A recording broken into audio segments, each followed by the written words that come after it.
Voici le cœur tel qu'il est dans la poitrine. Tournons-le pour le mettre pointe en bas.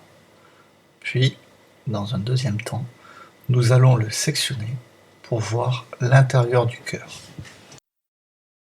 Cette section va se faire selon le plan vertical, comme on peut le voir ici. On va donc passer à travers le cœur, du haut jusqu'à la pointe. Maintenant, faisons une rotation pour séparer les deux moitiés de cœur, histoire d'avoir les deux côtés. Comme on peut le constater, les deux parties du cœur sont séparées par une cloison étanche qui coupe le cœur en deux. On a donc un cœur droit et un cœur gauche.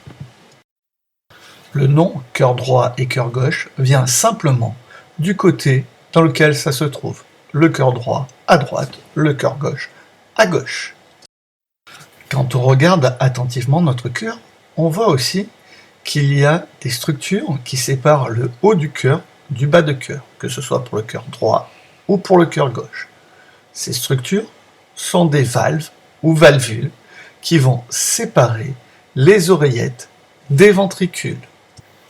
On les appelle des valvules auriculo-ventriculaires. Concentrons-nous maintenant sur l'avant du cœur que nous avons retourné. On constate qu'il y a plusieurs structures qu'on peut décrire. Tout en haut, nous retrouvons la veine cave supérieure, puis la veine pulmonaire, l'oreillette droite, la valvule auriculo-ventriculaire, le ventricule droit. Si nous regardons la partie gauche, tout en haut, nous avons l'artère aorte, puis les artères pulmonaires, la valvule auriculo-ventriculaire, et entre les parties droite et gauche, on retrouve cette cloison étanche, la cloison interventriculaire. Le ventricule gauche, l'oreillette gauche, et le cœur étant un muscle, on trouve le myocarde, le muscle cardiaque.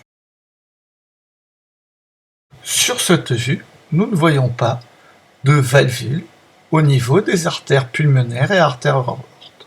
On peut donc se demander si ces valvules existent. Tournons un petit peu notre cœur pour voir si on peut les observer.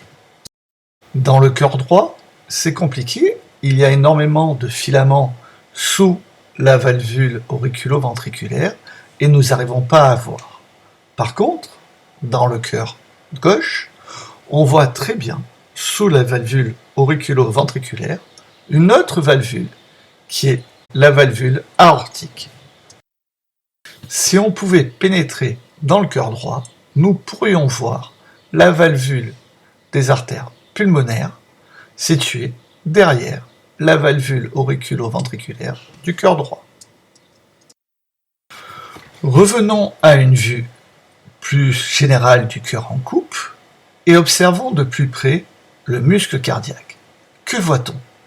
Que la paroi du muscle cardiaque, le myocarde, du ventricule gauche est presque 2 fois plus épaisse que celle du ventricule droit. Pourquoi donc y a-t-il plus de muscles sur le cœur gauche que sur le cœur droit? Nous devons aussi déterminer quel est le rôle des valvules. Voilà les deux questions auxquelles nous allons devoir répondre.